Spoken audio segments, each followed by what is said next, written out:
Mainit na sinalubong ang pagdating sa bansa ni Dr. Lim Shou Jin, ang Malaysian business tycoon na nagtayo ng direct selling business na DXN.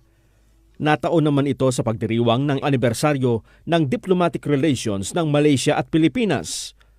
Ayon kay Dr. Lim, malaking bagay ang magandang relasyon ng Pilipinas at Malaysia sa paglago ng kanyang negosyo. So we have a very good and very smooth interaction between the two countries. Okay, then from Philippines, okay, then we are able to expand to America, and from America then we go to the Latin America and we expand. So basically, half of the DXN empire, we can say that is originated from Philippines.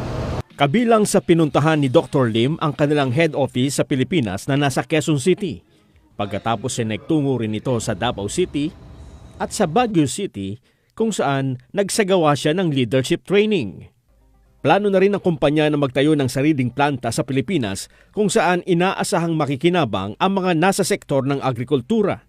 Actually, we already purchased some land in Philippines, and you must understand, Philippines is quite a good base to produce a raw material.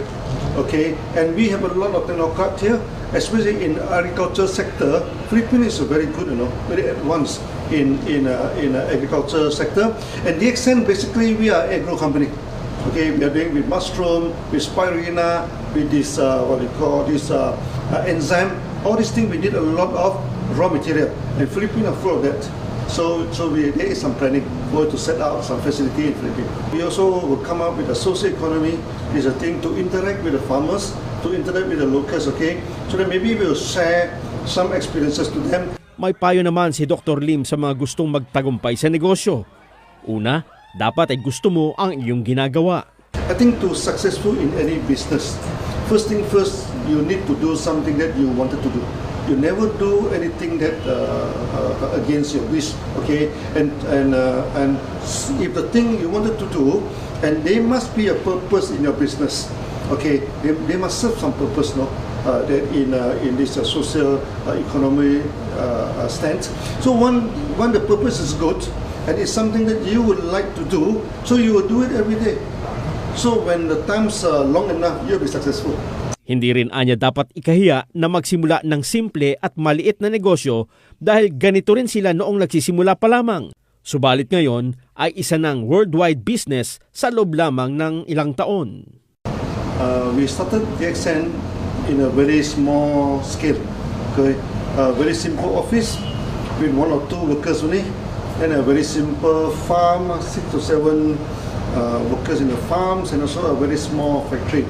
The main challenges is that we are in the health food, and health food are nominated by this from America, from this advanced country, even Taiwan, even from this Japan. So we as a local company, as an Asian company, so when we started small and we try to promote the local products, it's very difficult to convince people to join the company, but we never thinking of quit or surrender. The reason is very simple, okay? Whatever we do, we must try to do something that we wanted to do, we wish to do, okay?